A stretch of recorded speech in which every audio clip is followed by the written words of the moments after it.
Yeah, can you hear me okay? All right. I think I passed the first test. Hardwiring the display. Let the next person after me know that it's broken. Okay, great. Should I get started? Well, thanks everybody for being here. Just a brief introduction. My name is Zubair Talib. I lead a software and AI services company by the name of Solara. And thanks for having me here, SCaLE. Appreciate the opportunity to share a little bit about open source, voice understanding, and edge. So we're at an open source conference, so curious, how many people have actually worked hands-on with open source AI? Speech recognition, language models, vision models, anything? All right, awesome. How about voice AI?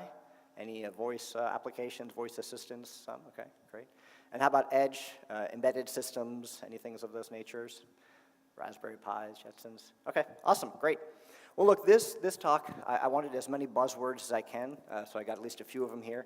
I wanted to talk through about open source AI and its application in voice on the edge. So we'll go through a little bit about the different parts of what's taking place in the space, and then we'll talk about a specific project.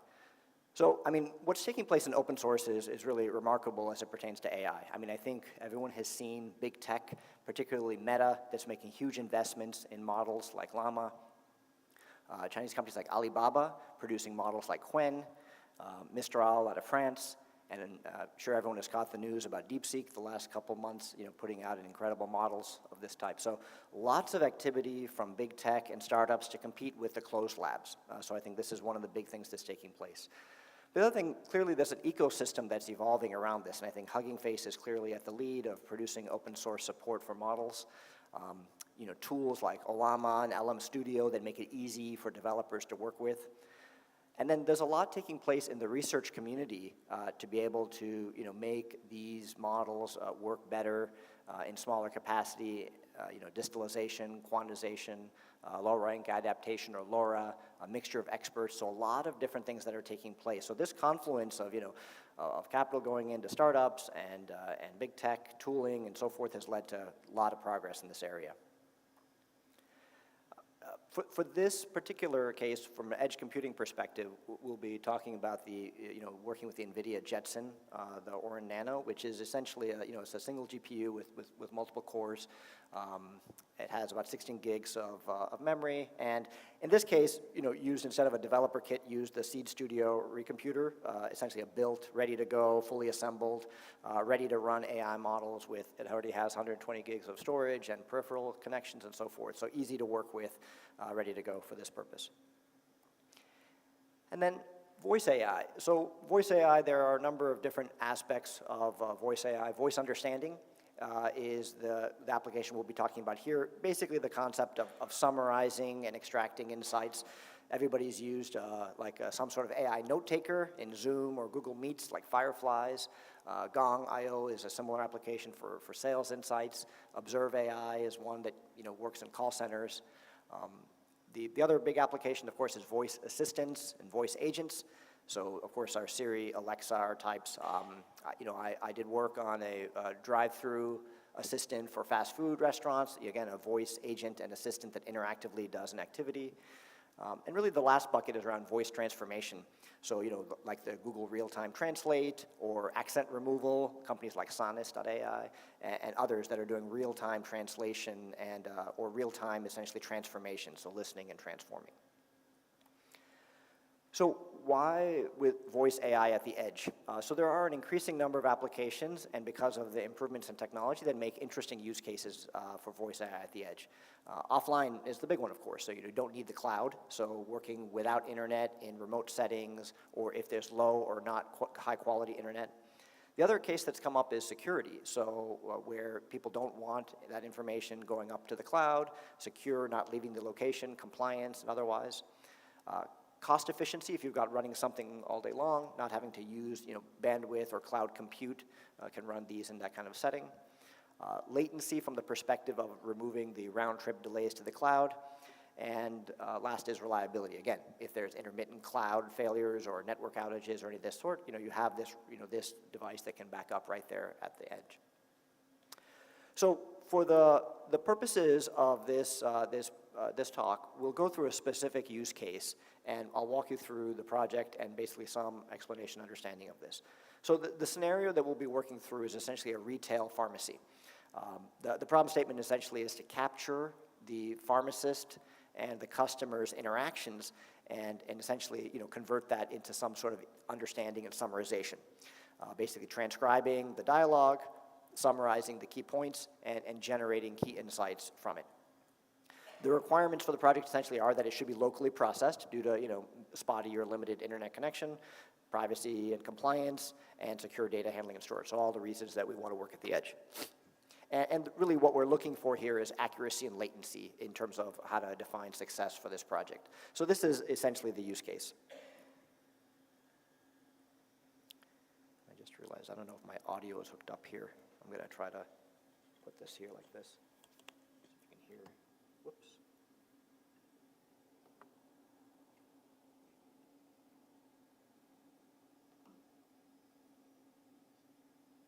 Hello. I was wondering if you're doing COVID-19 boosters at this location? Yeah, we are. Do you have an appointment or are you looking to walk in? I was hoping to walk in. Is that possible today? Yeah, we take walk-ins, but there might be a short wait. Let me check the current queue for you. Sure, I can wait. Also, do you know which boosters you're administering?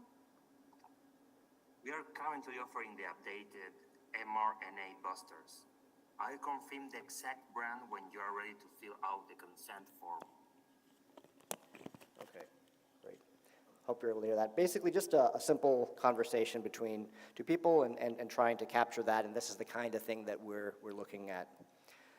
The type of insights that we'd be looking to generate is something like this, and sorry, it might be a little bit small to see, but basically like aggregating clinical consultation, service inquiries, prescription management, and then what happened in those kind of conversations. So what was the outcome, information provided, referral needed, and so forth. So some sort of structured insights by analyzing conversations in this way.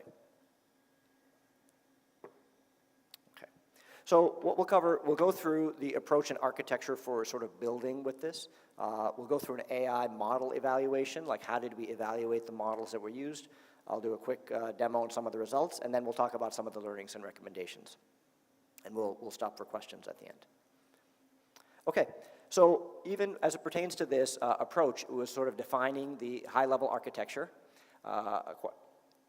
I'm sorry to interrupt, but yeah. I was told we yanked out of the stream. Yeah, perhaps. So The videos. reconnecting the stream so we can get your talk recorded and live streamed. I see. Okay, so but it didn't work, so that was why we unplugged it. I understand. If I can interrupt for just a couple minutes. Sure. We can resolve it as fast as possible. Okay. Yeah. You're gonna give it a go.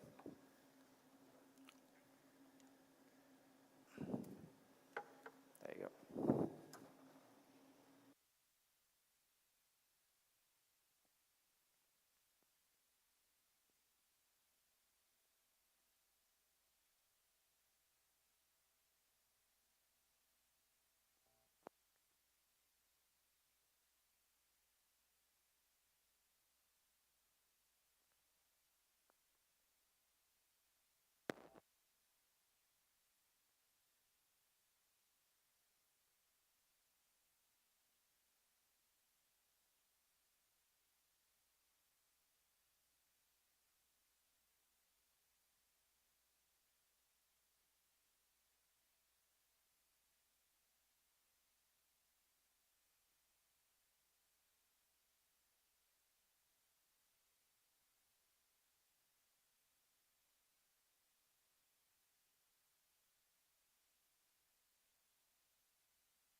Okay, can you hear me? All right, great. Sorry about that. Thanks, everybody. So the approach we'll go through is essentially the first is to sort of define a high-level architecture. We'll need to acquire some data to do some testing around. Essentially, we'll have to define the task around how do we summarize. We'll generate ground truth. We'll engineer some prompts, and then we'll build an evaluation framework to see how well it works. And then we'll do the design, build, and test, and all that. So I'll go through it kind of quickly. So the basic approach is very simple, right? Customer, pharmacist are talking. There's a microphone. That microphone is connected essentially to a simple speech recognition, and then we'll use an LLM with a prompt, very basic, to summarize that conversation. So the speech recognition produces the transcript gets summarized, and it's out. So high level, it's quite simple in that regard. We needed to have audio data to actually test in advance of running it with a mic. So we couldn't use real customer data for something like this sensitive, so we simulated some data. As you heard, it was recorded. We generated a variety of simulated conversations, ChatGPT for help here, and we tried to do a different bunch of type and make it back and forth, different lengths and different things. Initially, we tested with text-to-speech, like in 11 labs or something, generating the audio, but we found that it unrealistically improved the quality of the speech recognition and the LLM. It was very standard. When you actually have real people speaking, you get a lot more interesting dynamics. So we recorded real human conversations for more realistic testing.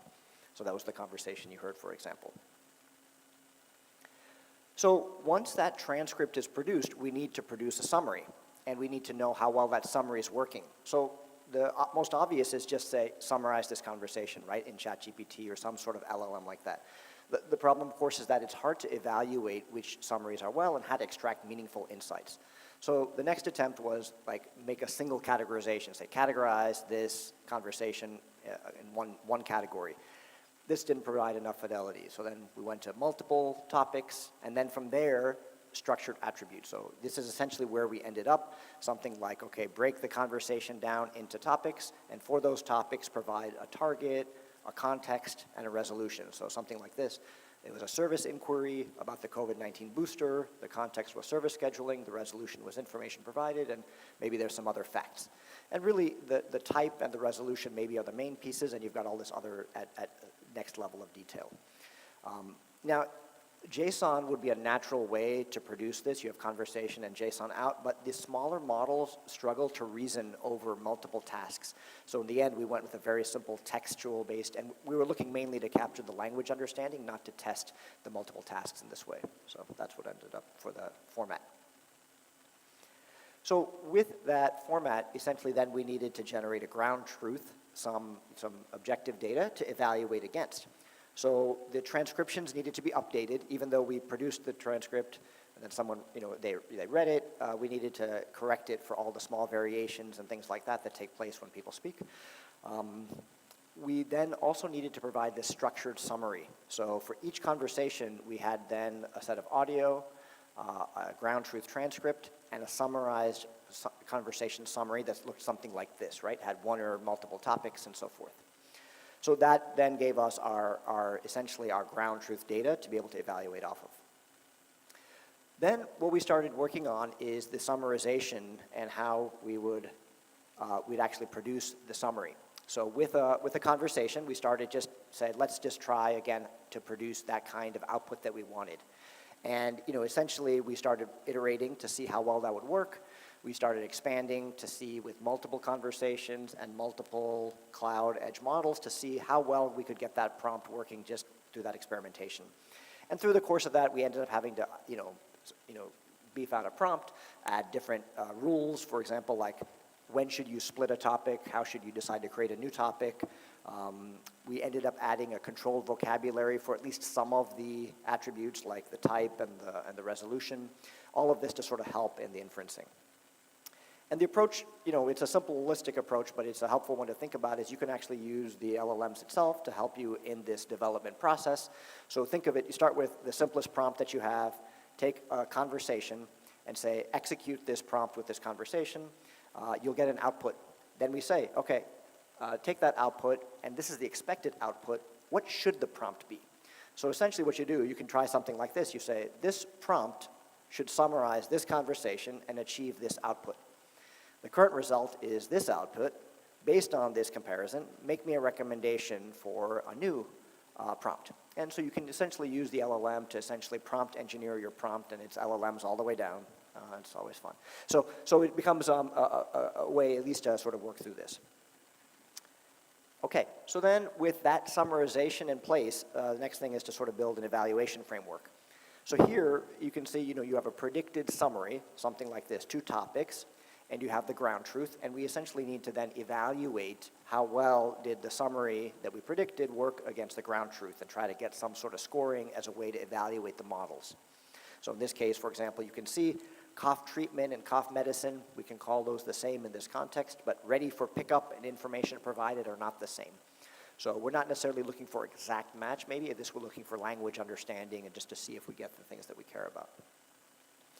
And so here, initially we attempted the very sort of traditional text similarity scores like cosine similarity or edit distance or trying to see the comparison between ground truth and summaries. But it's fragile because of the kind of things that we saw that have language understanding, not just semantic understanding that we needed to look through and alignment with multiple topics, and there's a variety of things to take care of. So we said, well, we've been using LLMs for everything, why don't we just use an LLM to evaluate? So here's the predicted, here's the output, use an LLM to score it.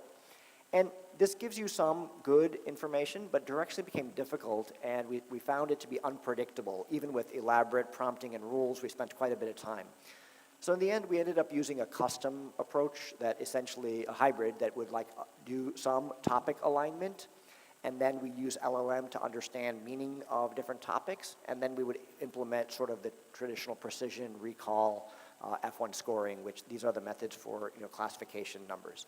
And so this at least created a consistent benchmark across the models, and one we were able to drive consistent behavior amongst. And again, for the purposes of this project, we didn't really focus too strongly on the formatting, different formatting and JSON and all that stuff. We were really mainly understanding the language understanding, and this gave us the ability to do that. So essentially, we ended up with this, input and reference, topic alignment and comparison, and we'd get the scores, and you could basically get some understanding of what took place there. Okay. Okay, so then I gave you sort of the architecture that we'd have in the real world, but this is the development architecture, right? So we have audio files going through our system that runs on the Jetson. We'll get this summarized conversation, and then we have this evaluator. So we have these ground truths that we feed in, the audio transcript and the conversation summary. And then we have an evaluator, this evaluator apparatus that we described. And then we pop out the speech recognition and word error rate, and the summary evaluation by F1 precision and recall. And so this is the approach that we use for building something like this. And specifically from a code perspective, you can think of, in the Jetson, there's a piece that takes either a microphone or file audios and passes to a speech recognition set of services. For the purposes of this, we wanted to do benchmarking against cloud. So here we had, either cloud speech recognition systems like OpenAI or DeepGram, and then we had the edge processing, in this case primarily Whisper. There was an event handler to pass transcripts, so you could also think of running the speech recognition in batch mode or in streaming mode, so you get events depending on the likes of the transcripts, and then processing these through an LLM. Again, we benchmarked cloud LLMs like through Grok and OpenAI, and then edge models primarily using Olama. So this is mainly the voice understanding pipeline on the left here. On the right, for the purposes of building this, we ended up building sort of a pipeline orchestrator, so that you could say if you have this speech recognition model and this LLM model and this prompt and this set, you could run a whole bunch of them, and then you could cache them so that if you're running the same transcription, you don't have to run it again, and you can evaluate it. And of course, there's a web demo that will show you could see these in offline. So all of that was essentially the orchestration evaluation piece of a project like this. Okay, so that was the basics of how we built the basic apparatus, and then we went to the model evaluation.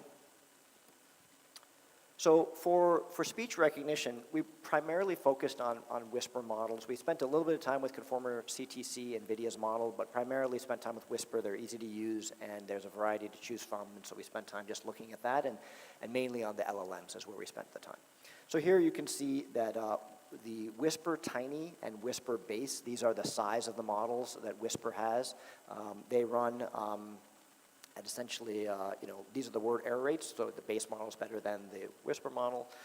The cloud model clearly works the best, and the other Whisper models that you can run, small, medium, and large, don't run on the Jetson due to memory or latency constraints very well. So we had to discard those, although they work better. So we quickly ended up with a choice of two between Tiny and Base here. And the next question was really around modality.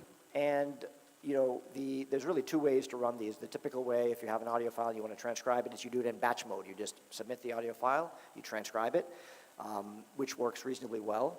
The other is to run it in real time, right, where you're all the time transcribing. The trade-offs between these, of course, are that the word error rate for real time is worse. You don't have the future audio to look at when you're like in an offline mode. You do. So the word error rate is not usually as good. The latency is better because you're predicting all the time. You don't have to wait for the audio to be done in a real-world situation. But on the other hand, the real time is using system resources all the time. So if you're trying to do multiple conversations or things like this, you have that trade-off. So there's these trade-offs in this case. And so we ran in the different modalities. The full batch gave you some sense. We didn't bother with the streaming for the cloud, but essentially you can see that you get slightly higher word error rates. Not that much worse, surprisingly, for this type of test set, which was really encouraging. And then we looked just for completeness at the time. So when you look at the full batch mode, clearly you have to wait for the audio to be done, and then you have to process all of it. It can take between 4 and 5 seconds. If you're running it all the time, it's much faster. The time of the last audio to the end, take 1.8 seconds. So it was not a very difficult decision in this case that the word error rate is substantially similar, and the latency is much better. For this application, we thought we wanted to produce more close to real time, so we went with this sort of streaming mode with Whisper Base. And this framework works similarly for other if we had more models, but just to give an illustration of it. Okay, so we spent more time around the LLMs and evaluating which language models we'd use. And here we looked at several of the large cloud models, so GPT-4, 4o Mini, we looked at DeepSeek, we looked at Llama's 70 billion model, and then we looked at several models on the Jetson. So medium-sized models like Google's Gemma, Llama 3, Gemma, Mistral, between 9 and 7 billion parameters. And then the smaller models, Alibaba's Qwen, which has 3 billion, Llama, Hugging Faces, small LM, and then Llama 3, 1 billion. So a whole range from 1 billion all the way up to GPT-4o, and we'd evaluate some of these different models. And so given the task that we had, these conversations that had been transcribed, putting it through these LLMs, and then summarizing, this is essentially the output of these results. So they're not very surprising. They're almost in order by size, like we just showed, pretty much. So this is looking with Whisper 1. So we did essentially the highest quality transcript first, just to see how well the LLM performs. And this is, again, F1 score. So F1 is essentially, the balance between precision and recall of what is being produced from the summary to the ground truth. So as you'd expect, the large cloud models perform quite well, the medium models, and all the way down. I think what's interesting and notable, though, is that the smaller cloud models and the larger edge models perform reasonably close to each other. So this is GPT-4o Mini, and this is the Gemma 9B, and they're not dramatically far off. So even though it's almost 10x in parameters, but you're getting reasonable results at that point. I think it was also notable to see that DeepSeek performs quite well compared to these. Okay, so how do these behave over conversation length? So we started saying, this is one task. We had a variety of conversations. If we had a smaller set of, if the conversations were shorter or longer, would we choose anything differently? How does this behave in this regard? And what you see, again, I think nothing super surprising here, but is that the larger models, they reason better over the longer conversations than you can expect with the small models. You don't get a lot of gain. You're getting some level of these ones that are working okay, but you're missing out on a lot, and the larger models continue to do well. You can see the long model producing like 0.76 at GPT-4o level, I mean, producing much better than even these other models at, at even the short level for much of these. Okay. The other analysis we did was looking at how robust the model is to speech recognition errors. So essentially, can the model reason over speech recognition given the other context, right? So the Whisper one is sort of the best kind of cloud model, and these smaller models don't do so well. And you can see that in general, for sure, that, that over the course of the, as you improve the models, you do better, which makes sense. And you can see as well that the medium models outperform the smaller models by a large margin. And that, again, speaks to the ability to reason over those kind of speech recognition type errors as well.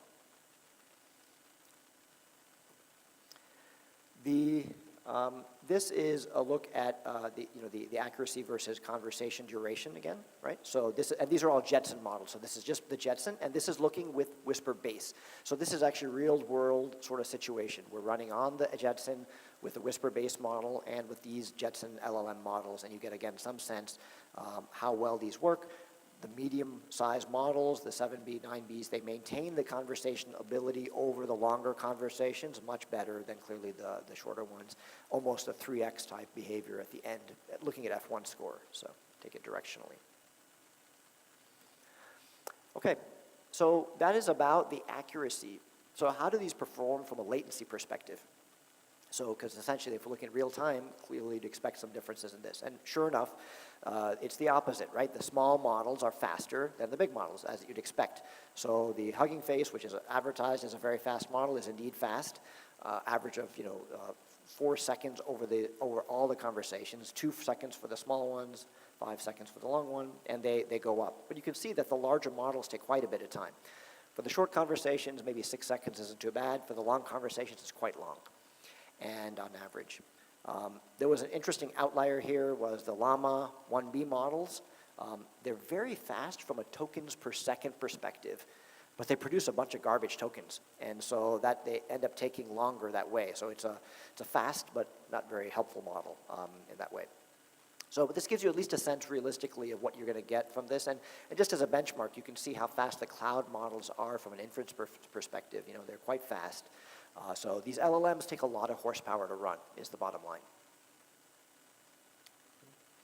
Okay, so how to pick a model for something like this? I mean, essentially, there's no easy single answer here, right? There is the highest accuracy was Google's Gemma 9B. It's the biggest model and worked the best. The fastest is one of the smallest models, right? The small LM. And then in between, I think you have these two, which are reasonable choices probably, right? So if you are looking for slightly better accuracy and maybe just okay latency, the Llama 8 billion worked reasonably well for this use case. A little bit faster, and okay F1 is the Llama 3B, right? Quens is not bad either, and you can see the variations in this. So if anything, this is more to give a framework about how to think about this type of problem, and that it's not, it's not a one-shot sort of figuring out these things. So let me show the demo and the results of this work, and we're going to hope that this works, but let's see. Hi, do you accept SSA cards here? If the audio is working. Yeah, we do. Can you hear the audio? Use them for eligible over-the-counter products and prescriptions. Very soft. Let's try it again. I'm going to put this here. Hi, do you accept FSA cards here? Yeah, we do. You can use them for eligible over-the-counter products and prescriptions. And what about something like a first aid kit? Would that count? Yeah, first aid kits are typically covered. If you are unsure, the receipt will label eligible items. Oh, that's good to know. Do I just swipe the card at checkout? Yeah, just like a regular debit card. Okay. Great. So let me see if I can pause it there. Yeah, okay. So there were a number of transcription errors you may have seen there, and I apologize, this is a bit small, but basically, was able to, this is an example of a case that worked for almost all the models. So the smallest models, like in this case, I think this is demoing Quen, worked quite well with this kind of use case. You heard it wasn't too long, but there were a number of speech recognition errors, and it was able to reason over all of those activities and produce a reasonable result, the outputs of which are here. So in simple conversations like this, we found generally, as you saw, that the models did reasonably well, maybe some mistakes, but decently well.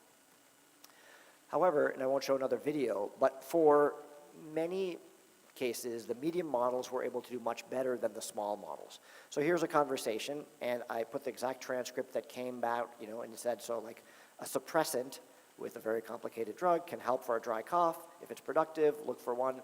And instead of suppressant, it got super sand, and that was a transcription error by the model, and it got passed on. Quen picked that up, whereas Gemma thought of that as cough medication. So when this conversation was classified, Gemma and GPT-4o, of course, were able to get these two topics out of the conversation, this clinical consultation, the service inquiry. Quen was able to get this service inquiry, but made some mistakes. Essentially, it gave like a bias towards the medical vocabulary, right, in this case, and didn't understand the full context. It wasn't robust to the ASR error and so forth. And it also made a third topic here. There's a topic about pills here, and it thought of that as a new product inquiry rather than being an extension of another thing. And so this is the instruction following of the prompt that says keep these consolidated together. It wasn't able to reason over that. So again, you can see the kind of problems that you see for these kind of models. And then in some cases, even even the Gemma model didn't work well. So here's another case. You can see another speech recognition error. It says I'm trying to understand why my, this is MS, it's an EMS, right, medication suddenly cost more.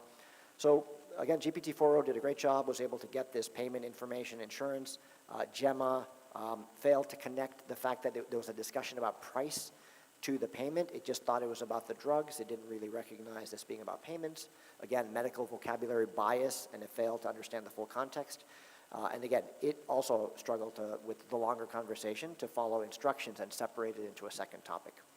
So the point in illustrating this is just to give some intuition around the type of challenges you see and the use cases that you'd have for having these kind of different size models and different type of behaviors. Okay, so I will wrap up this part with just basically the learnings and recommendations from something like this.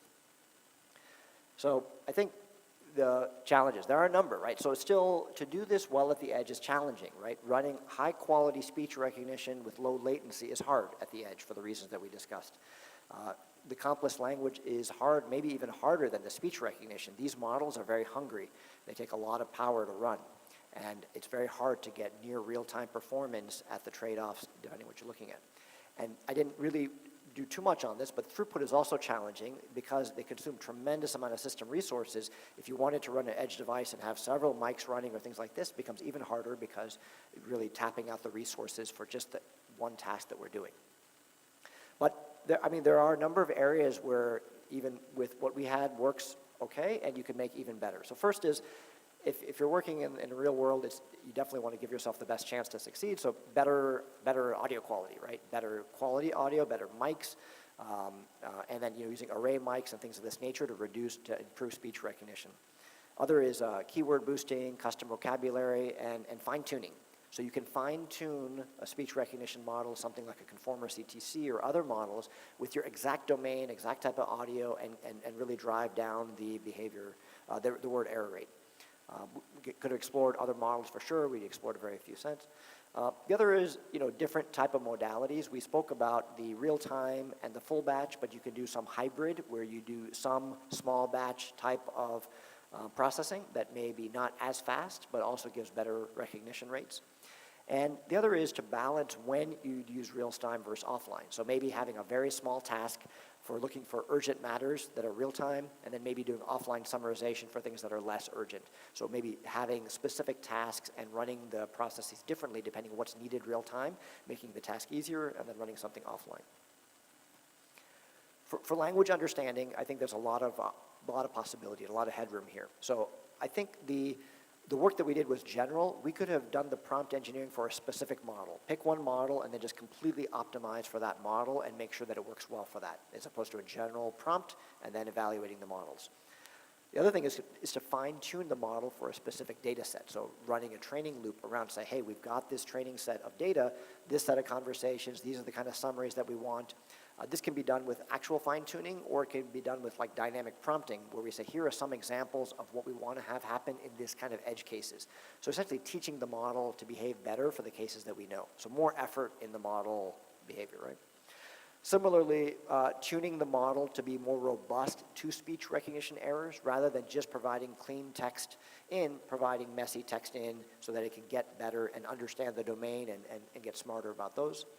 And again, breaking the task down differently. You know, are there some cases where we just want to reason over very small things that we want to look for, and maybe for more complicated tasks like we had, run those in an offline or in a longer setting. And then in terms of performance, they're, you know, bigger, better hardware, right? So I think NVIDIA announced Digits, which is I think it's a slightly expensive device. I think it's $3,000 that's supposed to be coming out as an edge device, but it's got 25 times the computing power of something like the Jetson. And it's expected to be able to run like the 70 billion parameter models in faster fashion. So I think that's clearly, you know, we can ride the Moore's Law curve here. Can explore other models as well. So we primarily used Olama, which is a very easy way to access all the models, but you can use specialized models, and you can also use other methods of those models. So like Tensor, RT, LLM, and there's other like customized models to the GPU and that are trained for that. We could have used things like that, may get 20-30% extra performance in those kind of situations. And last, I'll just leave you with sort of key takeaways. I mean, it is possible to build these real-time voice AI understanding at the edge. You won't likely get the same magical LLM behavior out of the box that we've become used to with ChatGPT and Claude.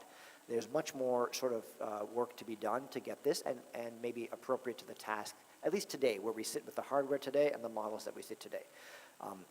The good news is there's a number of levers to pull. There's a rich environment on the use case, the audio, the task that you can tailor to get the performance. And I think the other, of course, is models and hardware are getting better and faster. So today this is a complex task. Perhaps it will continue to get better over time. But I think there's a lot of promise and expectation for the use of edge for these kind of scenarios.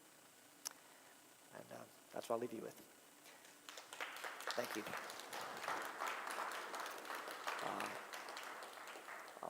I'll happily take any questions. I think we do have a bit of time, right? Very little bit of time, or a few minutes if there's any questions? 15 minutes. 15, perfect. Great, we'll take it.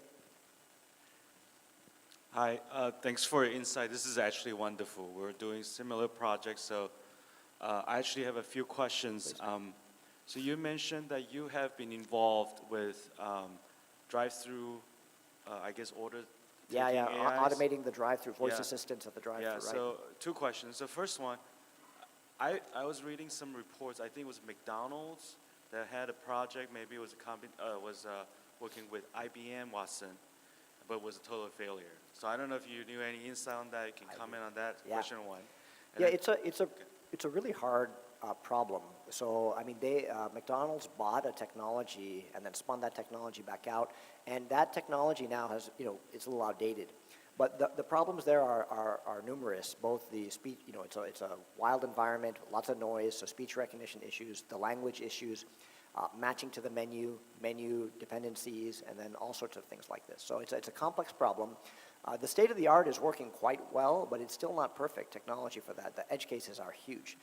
So I think that is the challenge. So I think McDonald's had started with one round of technology, and I think that field just keeps moving. So they're almost like 2 generations before where the state of the art is now. So I think it became hard to probably keep that up, is my conjecture. Great. And the second question is with respect to another technology that just got released, I think earlier this week. It's called Sesame AI, and it's a very sort of like human-like voice. Right. And you can have a conversation, and the latency is almost zero. And it feels like having a conversation with another human. Yeah, I don't know if you know anything about that. That's great. technology. Yeah, so I think this is a super exciting time in voice AI in general.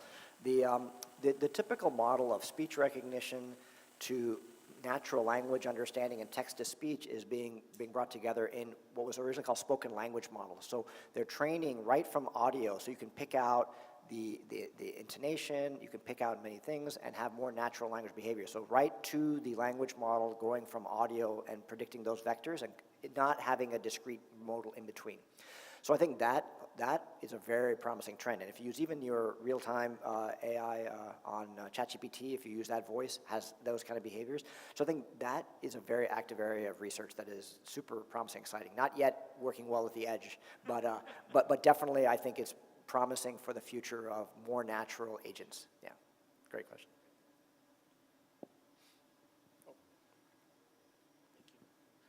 So you mentioned training the models with your specific vocabulary. Can you point to maybe software or techniques that you could use to do that for someone who's not really familiar with the field but is interested in it?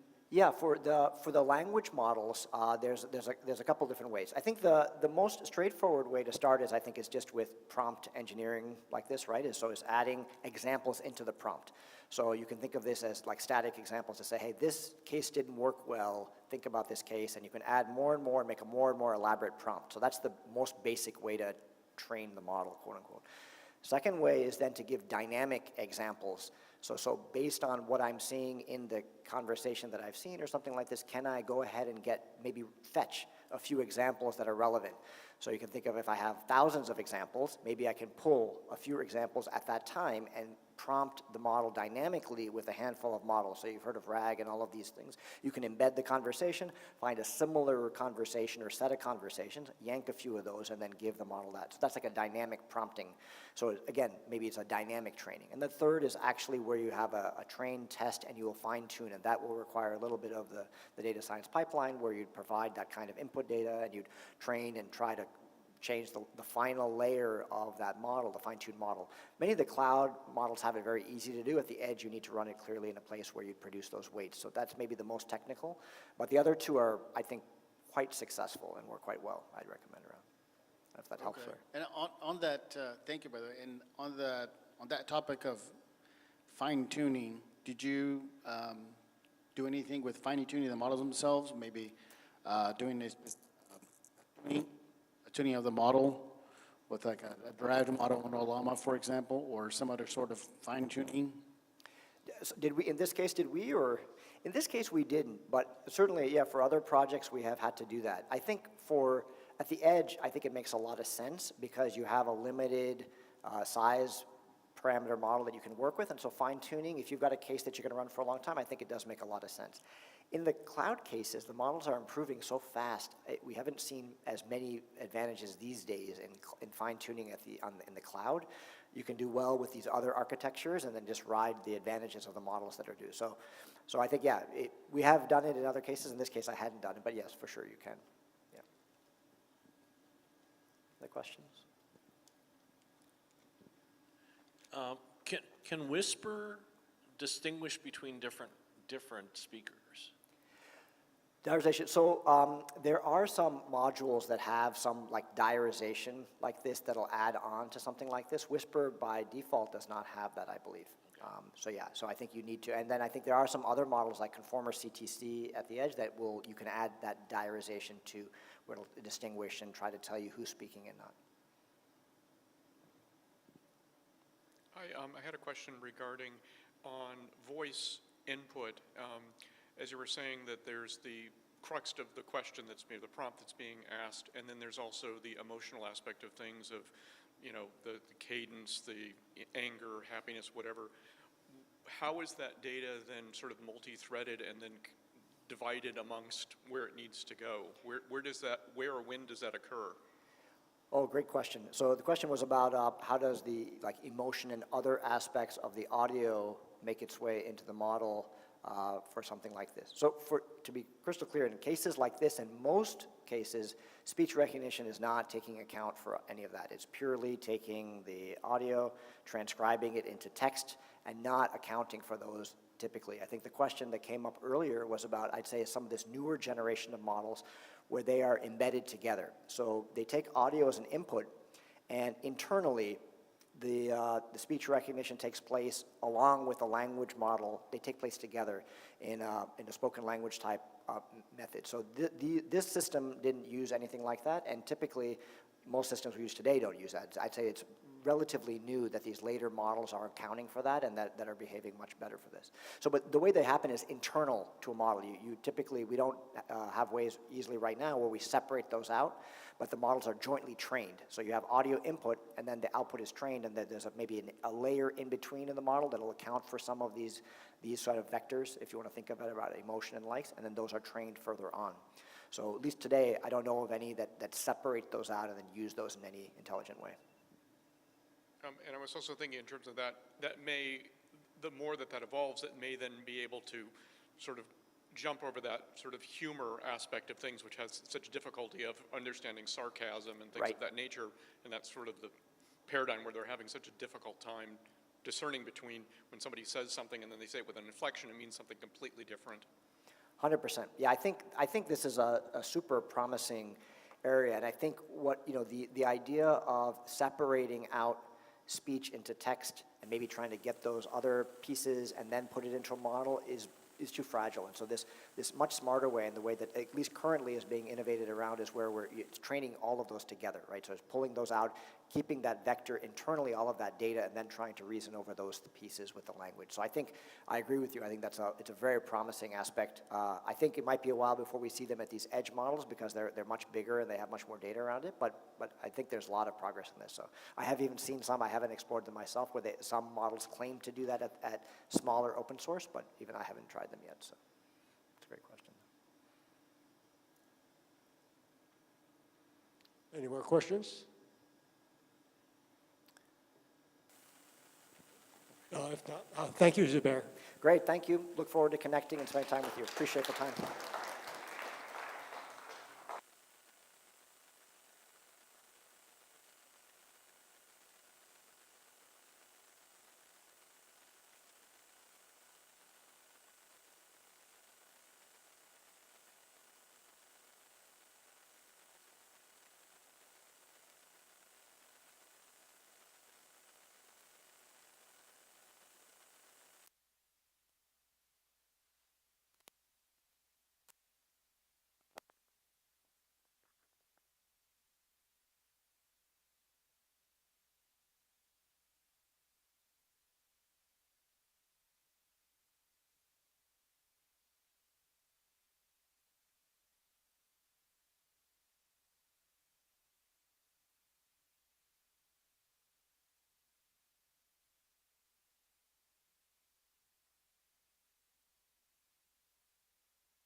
Sorry, what?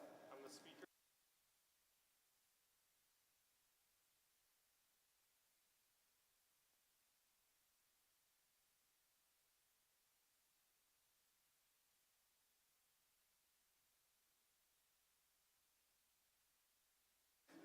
There's a green light. Yep, and you got 4 bars.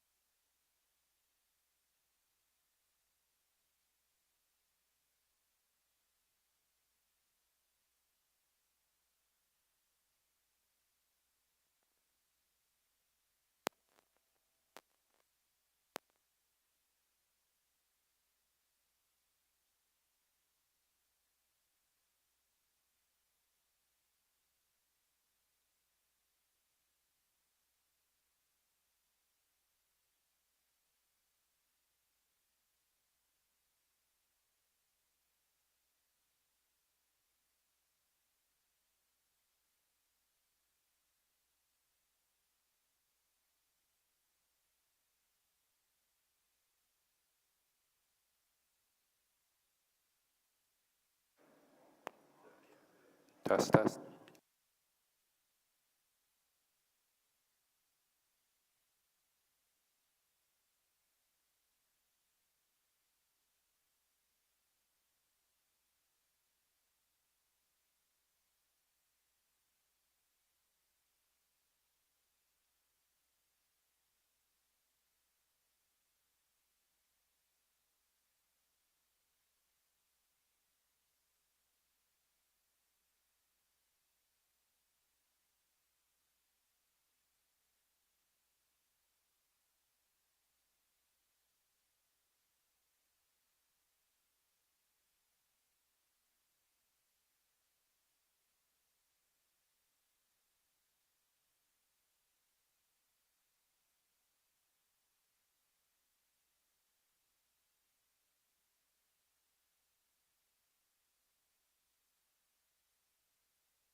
Yeah, let's go ahead. Hello, good afternoon. Welcome to Ballroom F. Today's talk is everything I need to know about AI LLM. I learned from a Pasadena search company 24 years ago, and the speaker is Gene Chuang. Thank you. Thank you for the intro. Hi, everybody. Who here is from outside of Pasadena? Who here lives in the greater Pasadena area? Okay, so we got a nice mix. So I think this talk will be a little, it's high level, it's not going to be super technical, but it's going to be a nice ride down memory lane for at least some of you guys, and hopefully a good overview of what Pasadena and technology has in store. So I have friends who are members of the Athenaeum, and the Athenaeum is a club, probably one of the oldest clubs here in LA. Right next to it's in Caltech, and Albert Einstein was one of the first club members. And I was there, this was maybe 3 summers ago, and there was this outside bar, and there was this professor, female professor, at a table with all her students. Then I see her get up to the outside bar. She comes back carrying 2 gigantic steins of beer, right? It's like straight out of Oktoberfest. And my friend next to me, Beth Kuchar, if you're a local here, she's a chairwoman of Innovate Pasadena. She goes, Gene, you know who that is? I know. That's Frances Arnold. She just won the Nobel Prize in chemistry. She's the first female Caltech faculty to win a Nobel Prize. So fast forward to this year, my wife and I, we became members of the Athenaeum. And there's a nice indoor bar in there, and they have a wall just of all the Nobel laureates. And there's Frances Arnold way on the right side, or left side for you, the sole female Caltech faculty. But this past year, so she won 4 years ago in chemistry. This past year, a couple well-known folks in the AI space just won. John Hopfield, along with Jeffrey Hinton for neural networks. And John Hopfield is also a Caltech faculty, so his picture will be in there. So just to let you know, like here in Pasadena, we have the second largest concentration of living Nobel laureates outside of Switzerland itself. So with that in mind, that kind of segues into my talk about AI LLM and how it corresponds to search. I'm OG Search. I was in a little company here in Pasadena in 2001 called GoTo.com that became Overture and it got acquired by Yahoo in 2006. But of all the companies I've been in, 3 or 4 of them are here in Pasadena, local to Pasadena. So I think there's the internet at large and search, and now LLM has a lot to thank for, I think, for the folks here in Pasadena, and I'll kind of go over them. So specifically about GoTo, as I mentioned, it was that I was in. I joined in 2001, but it was founded as an Idea Lab company. And Idea Lab is like the original incubator. Y Combinator up north is based on Idea Lab, and an Idea Lab was founded by Bill Gross, who's a Caltech alum, and it was founded like '96. And back then, in Web 1.0 era, Idea Lab created over 150 companies, City Search, Ticketmaster, Pets.com. I think the famous sock puppet that you guys are aware of from the Web 1.1 era, that came from here. So I joined in 2001, GoTo.com, and at that time was already doing $500 million in revenue.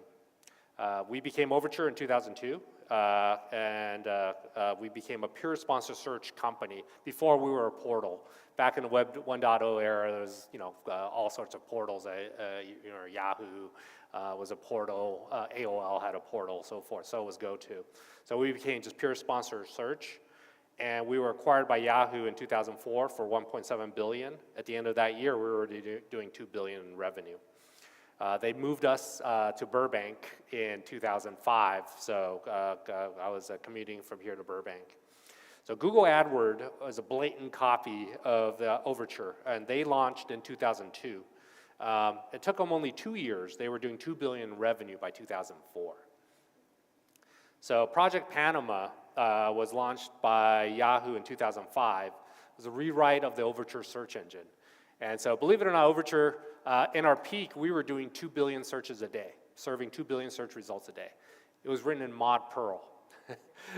Mod Perl, and I tell a lot of Mod Perl is the bubble gum and duct tape that keeps the internet together. And here's a good example. It was written in Mod Perl, and we had J2EE, which was open source at the time before Oracle took them over. We were running on RHEL, Red Hat. We rewrote it to C++, Tomcat, which is open source, MySQL from Oracle database, which I would never use again, and FreeBSD. Yahoo was a huge FreeBSD proponent. We had a lot of core contributors at Yahoo and FreeBSD. That got us a 30% revenue uplift. It took us 3 years. It was 3 years, 500 engineers. I call it a death march. It was a do or die competition against Google. So it got us a 30% revenue uplift to 3 billion, from 2 to 3 billion, which in any other industry would have been fantastic. Google AdWords in that time went from 2 billion to 20 billion in 3 years. So that's what happens when you compete against the 800-pound gorilla. So by 2008, 2009, a couple things happened. One, Microsoft famously offered the $45 billion buyout deal that Jerry Yang said no to because he wanted to stay independent. And then, unfortunately, search just kept declining in Yahoo. So Yahoo gave up search, and we outsourced it to Microsoft. So that's kind of the search history there with GoTo, Overture, and Yahoo. So after I left around 2009, and I joined, me and a lot of my Yahoo folks joined a local search company called Yellow Pages, which was acquired by AT&T Interactive.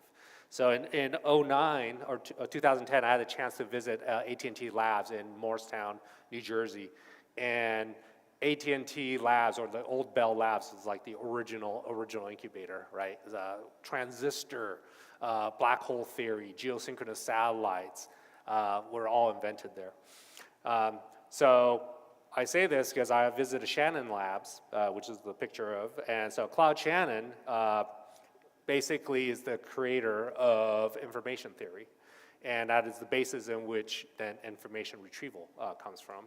As a side note, also sat in the office of Dennis Ritchie, who just passed away prior to that year. And Dennis Ritchie, hopefully everybody here knows the name, but creator of Linux or of Unix and C++, or sorry, C, Unix and C. So you know, two rather important things here in the open source foundation. So from information theory to information retrieval, IR is basically the basis of search. And it's the process of finding and presenting relevant information from a collection of data. IR systems are interface between users and data repositories, databases, internet, digital libraries, right? So this sounds very, very familiar. So I hope that's kind of the theme that you guys are getting to, of what we now modern days call LLM and chatbots, okay? So let's do some comparison of search versus LM. So first is user experience. So the user experience for search is guess the user intent from a search box of keywords, right? Typing in a bunch of keywords. Retrieve links to the documents, the website, and list them in an order of relevance, right? For LLM, it's guess user intent from a chat dialogue. At least that's the current, most popular manifestation of LLM. Retrieve documents and merge them and rewrite them in plain English. But at the end of the day, they're very similar.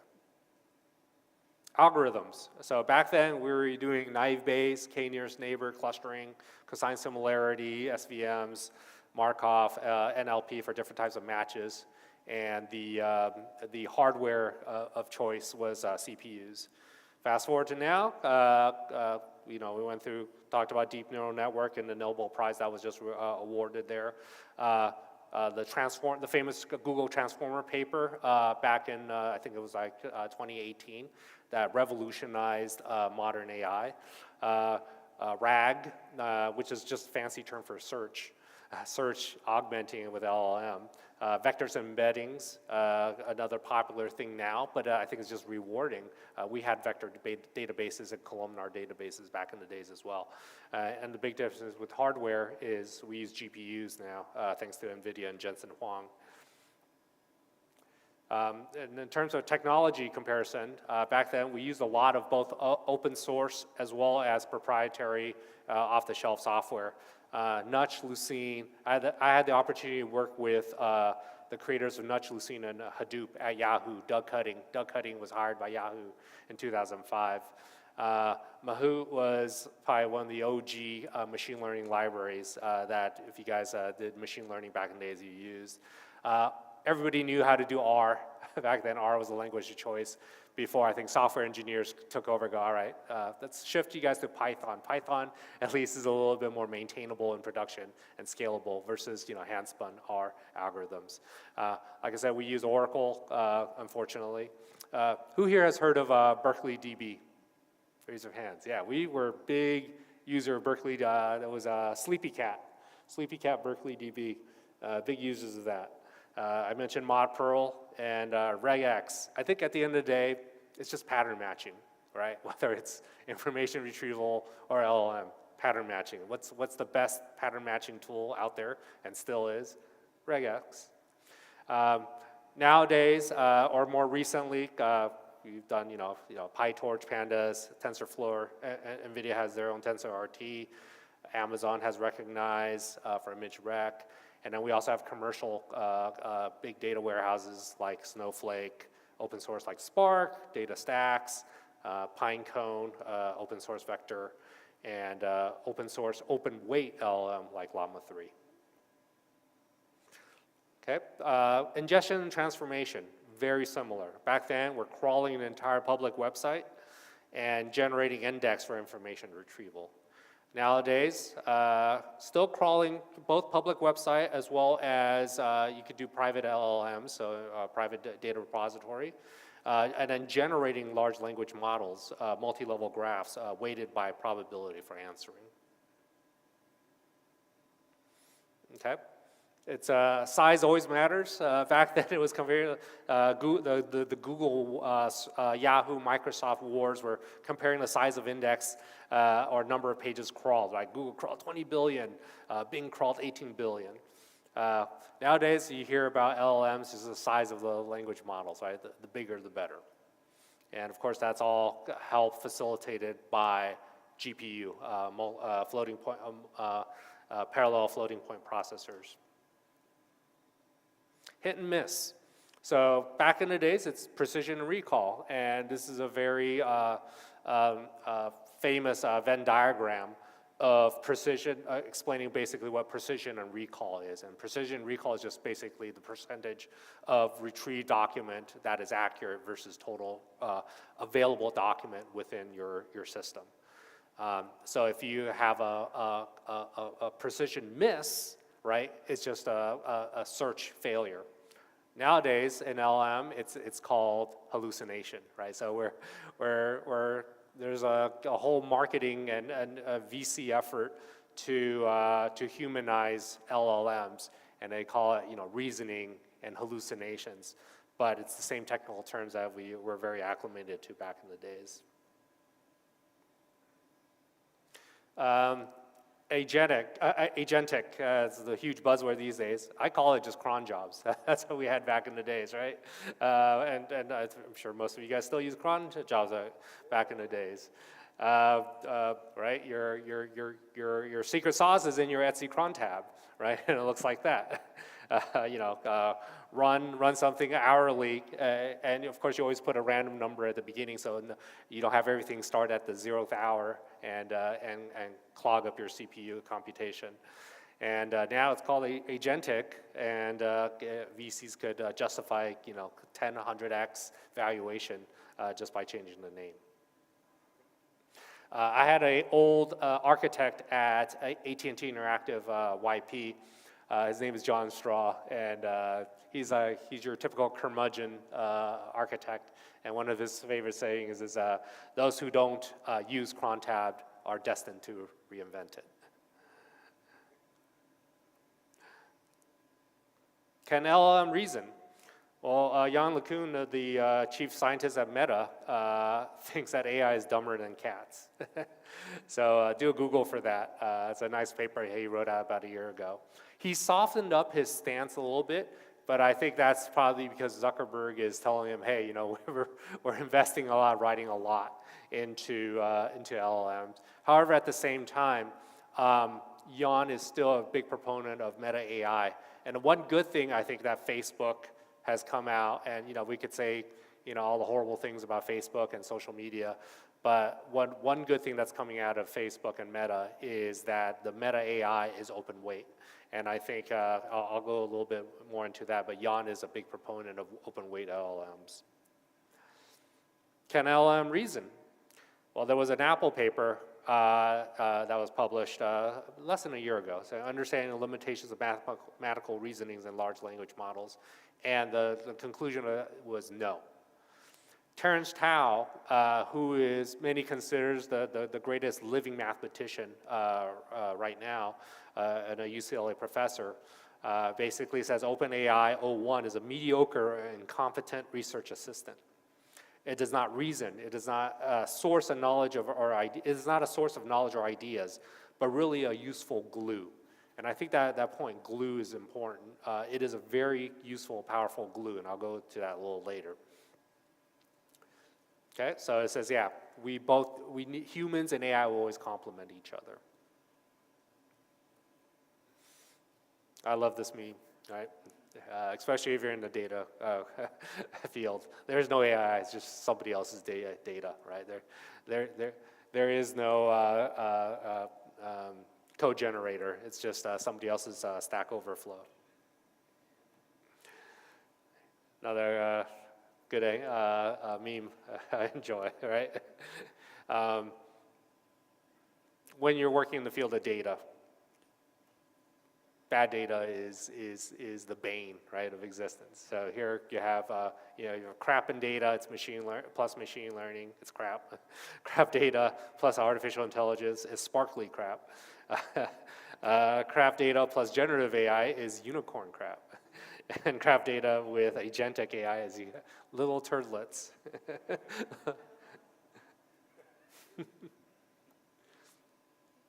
Okay. But I am not going to downplay LLM. It is a very powerful tool. And I'll give you a great anecdotal story. So after AT&T Interactive, I joined a company called Chegg. Who here has heard of Chegg? Especially, I think, if you've recently been in college, textbook rental. Chegg is based up north. They acquired a company here called Cramster. And Cramster was founded in 2000 here in Pasadena. It's like one of the original SaaS. In 2000, they were charging $20 a month. All you could ask questions. You could even take a picture of your question in your textbook.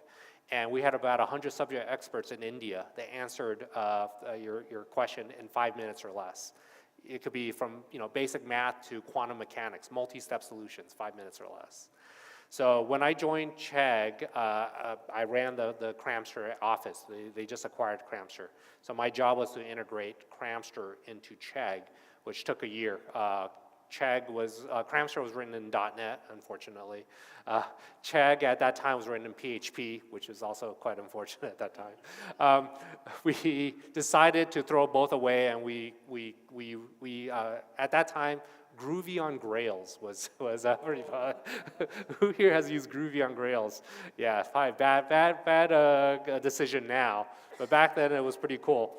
So we rewrote the whole Chegg and Groovy on Grails. So Chegg Homework Help was actually integrated here in Pasadena on Lake by my team. And I left shortly thereafter. Chegg IPO'd, and Chegg Homework Help kind of led the way in its valuation, and it went up to over $100. Fast forward to 10 years later, about 3 years ago, when ChatGPT 3 came out, the stock just tanked, right? So I could say I was in an industry that disrupted the old academic industry, and within 10 years to see it get disrupted again by AI. It's an amazing time we live in, where you see the disruptor becomes the disruptee within a decade. I know this is more of a technical crowd, but I'll quickly go over the economics of LLM and why I don't think it's sustainable, right? It costs $100 billion to build the next AI factory, right? So only the big players could really do it. The Microsoft and OpenAI are planning to build one. Wall Street Wall Street's full creating wonderful new financial instruments and debt instruments. So they created an $11 billion debt market for AI groups to buy NVIDIA chipsets. OpenAI, Google, Anthropic, they're seeing diminishing returns on the new model. They say like O1 is only incrementally better than GPT-3, and then O2, I think is their next name, is only minusculely improvement compared to the 10x in price that it cost to build. ChatGPT just announced an agent service that they're going to charge $20,000 a month and try to monetize. Yeah, good luck there, right? What I learned with search is search monetization is just arbitrage. At the end of the day, we're just traffic. We're just arbitraging traffic, trying to find supply and demand. Supply traffic versus demand advertisers who are willing to pay for eyeballs or traffic. LM monetization, I think eventually it will be arbitrage as well. Because right now, I don't think the subscription model is sustainable, right? How many people here actually pay $20 a month for ChatGPT, right? A few, but if you add that up, right, you gotta pay for Copilot, you gotta pay for this, you gotta pay for that. Pretty soon it just becomes like the whole cable bundling to streaming war, and then all of a sudden I'm paying for Netflix, I'm paying for this, and now I'm paying over $200 a month for all these services. I also think consolidation of AI companies is inevitable, just like search. So this is an old flashback. Who remembers all these old search companies, right? Yeah, Ask Jeeves was actually a big presence here in LA. Yahoo bought half of these. Google bought the other half. Yahoo bought Alta Vista and to me Overture, of course. Right, so eventually the consolidation right now, Google's won the game. Google owns over 80% of organic search. 80% of their revenue is based on AdWord or AdSense, and mobile search even a higher number. But we'll see with DOJ. They're finally cracking down after 20 years. They're finally saying, hey, they're a monopoly, but it may be too late. So I think ditto with LLM, right? There's just so many flavors of LLM right there, and now it's hard to keep up. I think in terms of consolidation, I think only the big ones, those with the capital to continue to build, LLMs, new models that could cost hundreds of billions of dollars, or data centers, hundreds of $1 billion of data centers that could to build tens of billions of dollars worth of new LLMs. I think only the big three, and China is, kind of came out from left field with DeepSeek, so it's very interesting what China is doing. And will that eventually become the holy grail of AGI? I don't think so. I don't think LLM. I think LLM is one component of eventual AGI, but it's definitely not the path to AGI, unlike what VCs and marketing has told people otherwise. So open source model, like I mentioned before, with what Jan said about Meta AI is changing the game, and now with DeepSeek. With the latest DeepSeek benchmark, sorry, the links, you obviously can't click it, but just Google a DeepSeek benchmark. They've been outperforming. LLM will eliminate all closed source weights, LLMs that cannot outperform. That's Jan's quote. Open source models are surpassing proprietary ones. Okay. So what are lessons in search that could be applied to LLMs? So LLM is a powerful tool that integrates with systems that we are used to. It is not AGI. So I went to a talk earlier this week, and that was a quote from that talk. And it's just interfacing with existing tools that we've all been using. That's all it is. So it's what engineers do, right? We're integrators. So we're just integrating new systems and presenting it in a new way. Data cleanliness and data quality is king, right? So the old saying, garbage in, garbage out, applies to software engineering, applies to search, applies to data warehouses, applies to LLMs. Okay? Search is very good at joining index data, right? So if you ever play with any of the search engines, whether it's open source, Lucene, Solr, now Elastic, indices are huge, right? And if something is broken, search is broken, it's not retrieving the right thing, you re-index. But you can only re-index off of structured data. LLM, however, is good at joining unstructured data. And I think that was an aha moment for me maybe a year ago when somebody explained that to me. It's just, you don't need to structure your data anymore. You don't need to put it into a tabular format. It's great at pulling unstructured data from all parts of the world and internal repository and performing this miraculous join on it, right? And to non-technical people, it seems like it's like magic.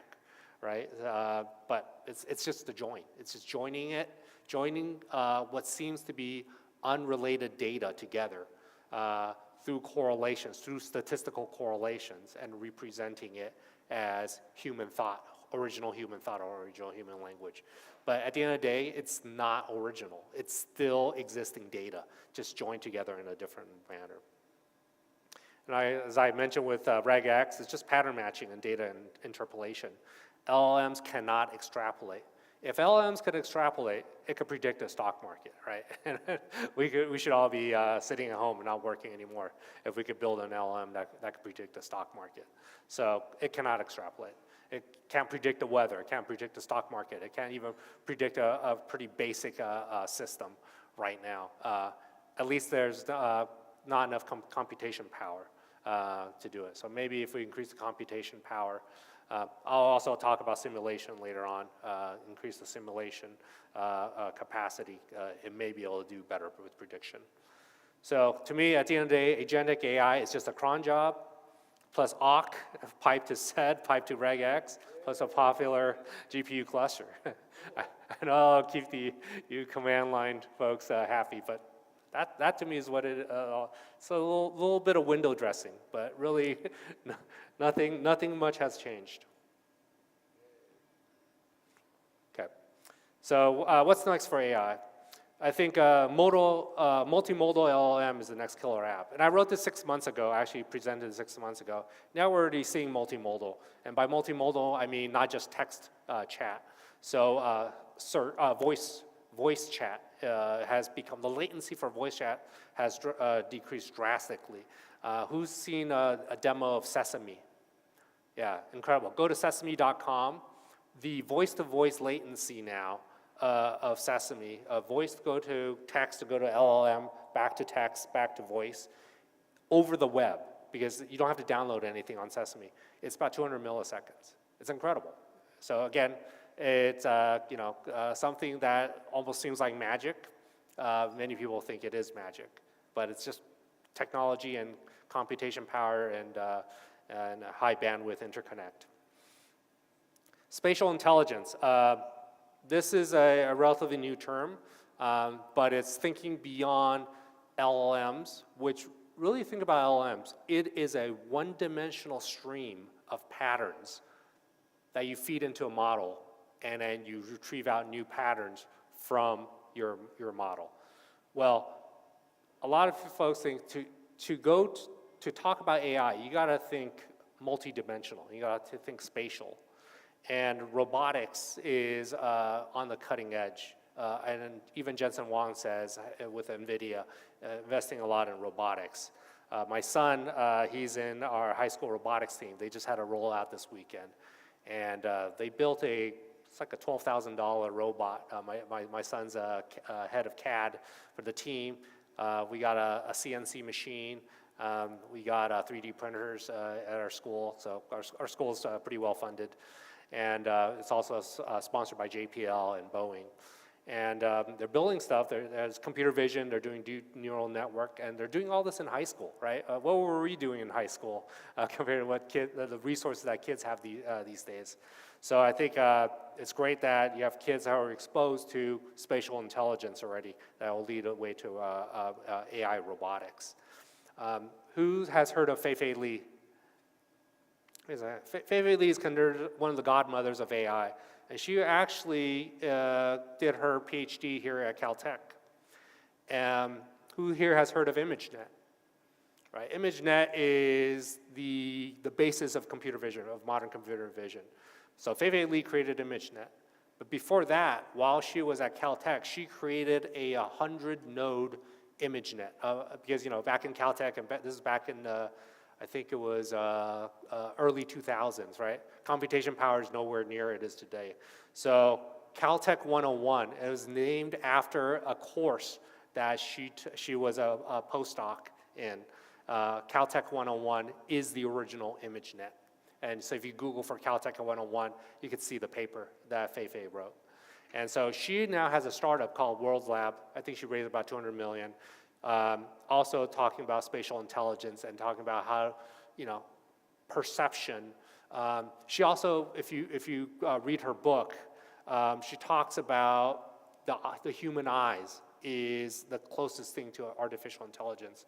Because if you know about evolutionary biology, right, the eyes, the ocular sensors came from a neural fold in the blastula in an embryo.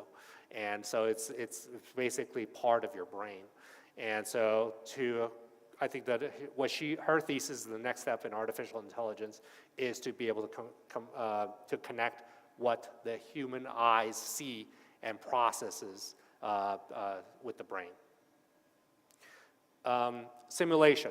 So in my previous life, I actually did a HIV lab experiments, research at City of Hope.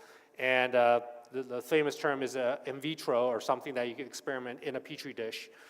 Then if it works, then you move into in vivo, first starting with lab rats, and eventually through clinical trials with humans. The transition from in vitro to in vivo is the huge thing. And 99% of experiments work in vitro, but does not work in vivo. And in vivo, especially for humans, requires going through clinical trials, and that requires years and years of experimentation, right? So, of waiting and experimentation. So what if you could shorten that? And that's where in simulo or in silico comes into play. If you could simulate in vivo in the silicon chip, you could shorten that test cycle, right? From years to weeks, to days, to hours, to minutes, even seconds. And I think that is where you test your theory. You keep testing your theory, and you test your LLMs, your LLM output in this simulation to basically to put in a feedback loop, right? So I think that is a huge area of research that will lead to AGI. Causality. There was also a Caltech paper talking about how do you compute causality. So, you know, if you guys seen Matrix 2, unfortunately not as good as Matrix as the original, but there was a whole spiel about causality, right? What causes a human to do what they do. If you can compute that, I think that's also a great breakthrough. Finally, Satya, CEO of Microsoft, says, self-claiming that some AGI milestones, that's just nonsensical benchmark hacking to me. The real benchmark of LLM is the world growing at 10%, so productivity, really causing productivity growth. That to him is what LLM is. And I'm always asking, you know, when is the H200 chipsets coming out from NVIDIA, which I hear last heard is in May or June. That will, of course, increase the computation power of GPUs. So that's all I got.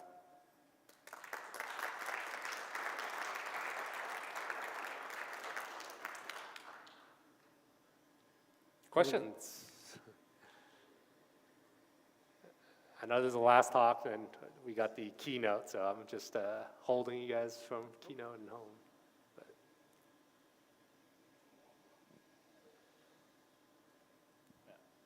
You mentioned how LLMs aren't AGI, which is pretty clear, but I'm curious how we'll know when we get there.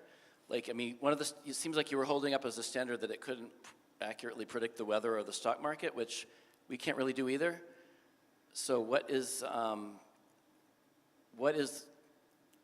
there a test for what could be considered AGI besides like something subjective like a Turing test? Yeah, I was going to say Turing. Yeah. As I mentioned with simulation, I think simulation could get us closer to predicting the weather, predicting the stock market. But I agree with your point that AGI does not necessarily mean predictability of complex systems, because, yeah, humans can't do it anyways. Yeah.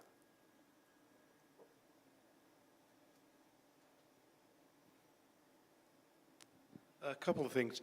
Did you catch the keynote yesterday, the kind of dagger, which seemed to kind of wrap CI/CD environment around running LLMs? I stopped by the Dagger booth. Oh, good. Yeah. I thought that was pretty cool. And I'm just really kind of on the end user side. Mm-hmm. But it seemed like what I was kind of looking for was real easy ways to do kind of the RAG thing, the augmentation, where you take your personal data, throw it on top of an LLM, and then can spin something up to ask questions or have other people ask questions about this knowledge of data.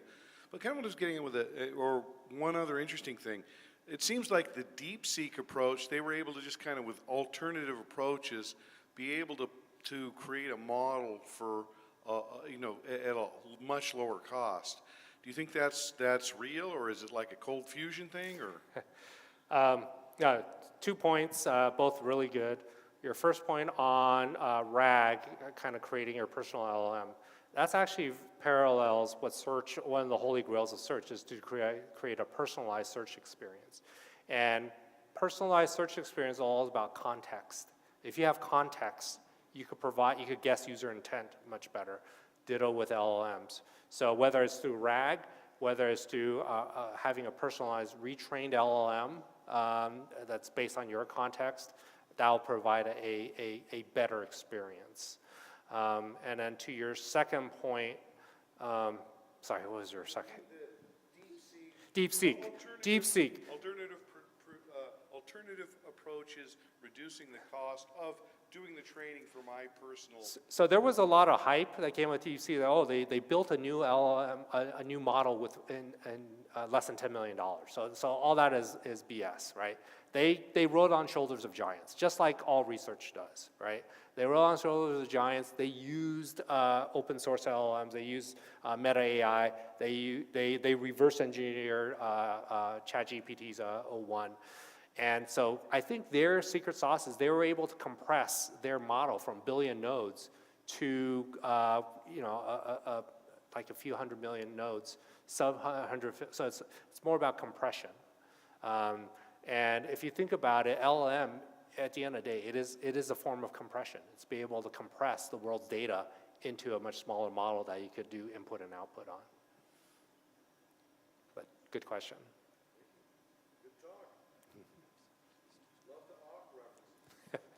Hawkins said. Hi, I have two questions. One is just about Pasadena. How do you view the mountainside tech versus Silicon Beach? And I'm not sure if that shift that was supposed to happen really happened, and etc. Yeah. The other one is more about the talk. Is you mentioned unstructured data. I'm still not sure about where, like, analytics, tabular data, decision trees are going, and can LLM help there with maybe tagging, and will we still need that forever, for real, making business decisions, etc.? Oh, good question. So your first question is about Pasadena and tech. So obviously I'm a little biased. I've been here since 2001. I think Silicon Beach has kind of stolen a lot of our thunder in the last 10 years. But I think your hardcore tech folks are still here. Caltech, JPL, Pasadena Art Center, amazing center. So, and I think a lot of us older engineers who have families, who have kids, who want quiet tree-lined streets and less traffic, and we don't care as much about the beach and lures of the west side are here. So there's still a lot of talent here. So I'm still very bullish about Pasadena tech here. You mentioned analytics. So analytics is definitely a very lucrative, big field, right? Especially in enterprises and business. And I think LLMs and creating chatbots that could help. At the end of the day, analytics is generating reports for business insights, right? That you could basically distill down just mountains and mountains of data to something that a non-technical executive could say, aha, I see a pattern in there, and I could make a business decision or take an action based on analytics. Well, that's what LLM is very good at doing, right? Distilling giant amounts of data and giving you the TLDR that basically exposes a pattern or a trend, then you could apply some human thoughts to it and make a decision on. So I think LLMs in the field of analytics will definitely help drive that. I think you had a question on right here on this side.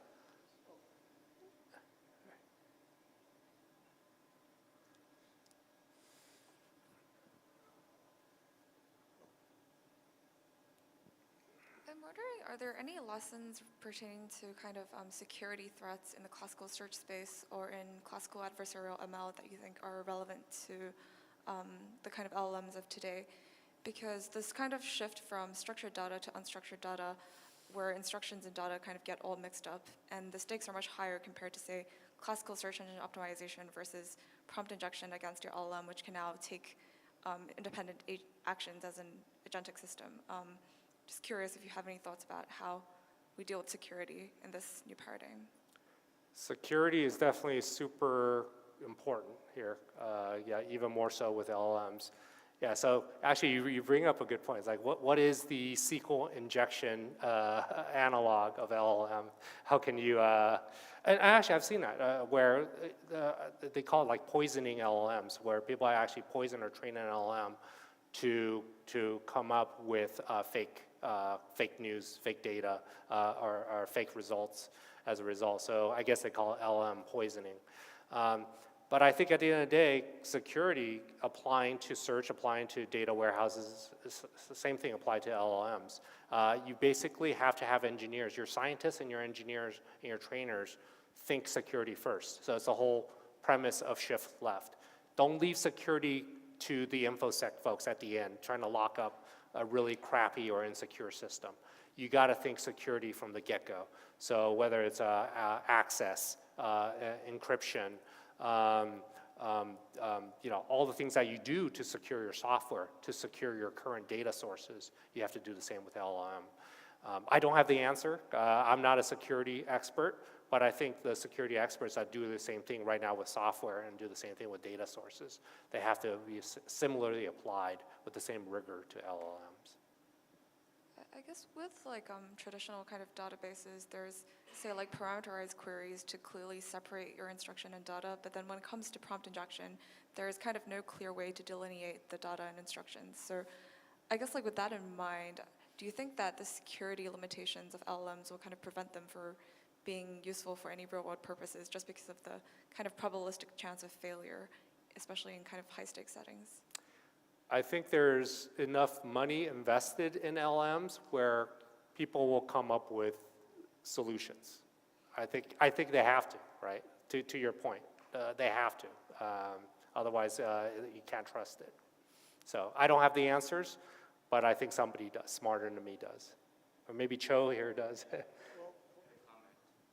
So I was here last night at game night, and there was some security folks I was sitting with, and we were chatting over dinner. And so some of the things that they have seen, these security experts, a lot of these prompt injection attacks are usually built around like misspelling.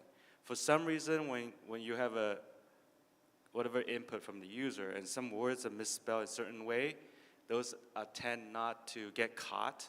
And so usually that will actually elevate your user status above to say a super user or admin status, that you can take over the LLM for whatever needs that you have.